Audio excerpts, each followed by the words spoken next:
Hey everybody, Ethan here, and you're on my side of the room. I haven't been posting any videos here lately. Thanks for your patience if you've been waiting to find out what I've been up to. The fact is, in addition to everything else that's been going on around here, I play a fair amount of Honkai Star Rail, not sponsored. For those of you who have no idea what that is, Honkai Star Rail is a mobile or PC game that lets you play as a trailblazer on the Astral Express. It's a gacha game, which, as best as I can tell, means it's about exploring maps and grinding away for resources and getting things gifted along the way. So here are 5 things I like about Honkai Star Rail and why I'm so addicted to this game. But before I get into the list, smash that like button if this is the sort of thing you're interested in too. Let me know in the comments if you play Honkai Star Rail and who your favorite character is. Mine's Jinglu. I also like Kafka. Alright, number 1, the music. Honkai Star Rail has amazing music. At least one track is iconic at this point, and the game isn't even a year old. We made a choice, go! You already know that conceals its desire to control the heavens. By the way, it's been taking me about a year to make this video. Besides the soundtrack that plays depending on what map you're in, there's a phonograph on the Astral Express you can load up with tracks to enjoy without ever leaving the train or fighting bad guys. My current favorite can be heard in Pinakani, the new map. As a side note, if you search YouTube for Honkai Star Rail soundtrack, you'll get clips, especially from when the game was new, that gives an idea of what the music is like. It's just, when I first got the game, having to wait for the resources to load and everything, and that intro theme playing over and over, I just really felt like something's coming, like this is going to be huge.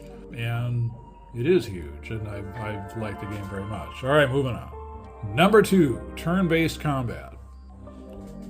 In the beginning, for me, there was Honkai Impact 3rd, made by the same people that make Honkai Star Rail, like duh. It was kind of fun, but at the time I was playing it, it wasn't super intuitive in certain ways, and it just didn't hold my interest, and I eventually just deleted the game. It wasn't the kind of thing I could just pick up and put down whenever I wanted to. It just felt very urgent. And it was not turn-based.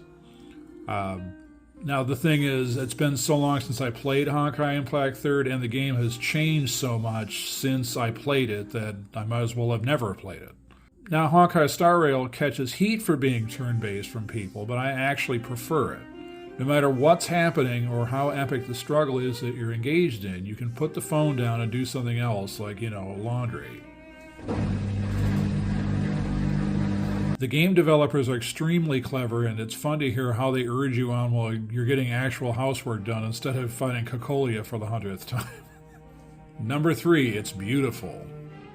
No, I'm not talking about gawking at the waifus or husbandos, depending on what you're into. But there have been times I've been amazed at the richness of the detail and the world building on my little old phone screen. Looking at videos about Honkai Star Rail before I took the plunge and tried it myself, it seemed almost lyrical. Confusing as hell from the outside looking in, but beautifully constructed. As a side note, I don't normally play gacha games except Honkai Star Rail, so for all I know this is kindergarten art compared to whatever else is out there. But I'm immersed in Honkai Star Rail with no plans to not be currently. Number 4. It's reasonably free-to-play friendly. I'm not free-to-play anymore, womp womp. But when I was able to level up my characters and accomplish things without the pressing need to spend money. But, as with all things, spending money can significantly improve things in the game, like character selection or advancement. There are people on YouTube with free-to-play accounts that seem to get by just fine. Number 5. It's immersive AF. It's kind of tying into number 3, but I really enjoy wandering the various maps and listening to the ambient sounds they added besides the killer soundtrack. With the release of Pinakani, or again, however you say it, the maps now are just massive, and they really push you to stand next to people and overhear their conversations and meddle in their affairs and whatnot. So besides that level of interactivity, but just the sheer scale of it all, with the understanding that it's not like Baldur's Gate 3 where you can go on for millions of years with the open map or however they did it, because I don't play Baldur's Gate 3. I'm just going with what I heard about. For a little old phone game that does restrict your movement, because, I mean, things need to get done like, the laundry. What they have done, especially with the new maps, there's just so much to see and do. And certainly keeps you occupied. It's to me, it's never boring. That's for sure. I mean, yes, you have to grind for stuff, but in terms of holding my interest and being something that I really want to keep playing in the long term, Honkai Star Rail is definitely checking all the boxes for me. As a bonus note, the help community on YouTube and online has been a lifesaver. I used to play Mech Arena. Hey, Mech Arena. And it was fine. It was kind of like Call of Duty, only with mechs. Really wasn't thrilled with the YouTube angle. Not as far as like being something I wanted to do content about. But, there's times it's like you want to know, what do these mechs do? What does this weapon do? Why am I getting killed all the time? And you look at these different walkthroughs, and that's all they would be, is just somebody who doesn't say a word. They just play the game. And they're maxed out. Like, they spend billions of dollars on the game. You don't know what they're doing and how they're doing it half the time. And the title of the video would be just something like, wasting everybody at the shootout. Like, well, great. That's wonderful. But it's not telling me anything. It's not teaching me the game.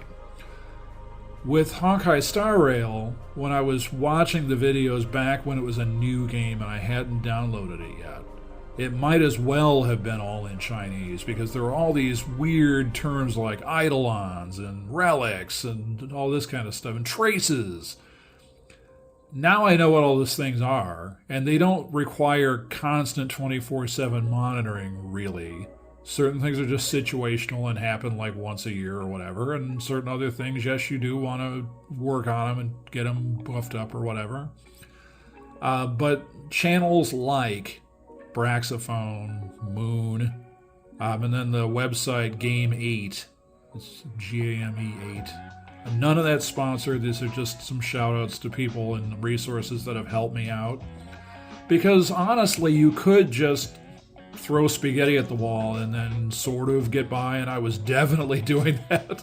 And for as many months as it's been that I've been playing this game, I'm still finding like ancient artifacts where I look back at my characters that I kind of like moved on from, and I'm like, well, maybe I need to level them up after all. And I'll go back and look, and it's hot garbage. Like, I clearly didn't know what I was doing and just slapped any old thing, any old where.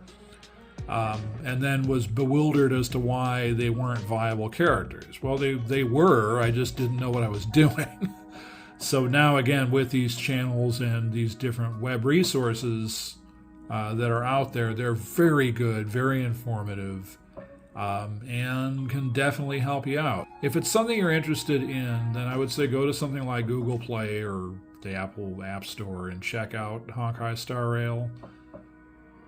It doesn't cost anything to play it. I get nothing from this if you do or you don't. Other than, camaraderie. If you want to share in the comments that you tried it out too and you like it too or whatever, let me know. Anyway, thanks for watching. I'll be back with more Honkai Star Rail that isn't completely 101, but all I want to know really in the comments is, did I do better than Watch Mojo?